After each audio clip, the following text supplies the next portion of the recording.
Welcome to Tech Y2K. Today I am going to show you how to connect Bluetooth speaker to Windows 10 PC. Before you do this task, you have to make sure your laptop has Bluetooth capability. Then make sure the Bluetooth speaker is turned on and discoverable. First go to Start menu and type Settings. Then go to the devices and turn on the Bluetooth.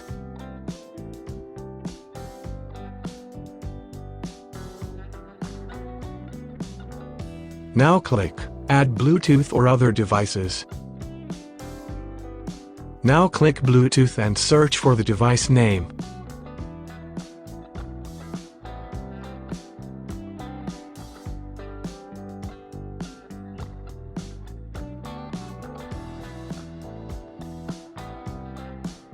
Now click on the device name to connect the Bluetooth device.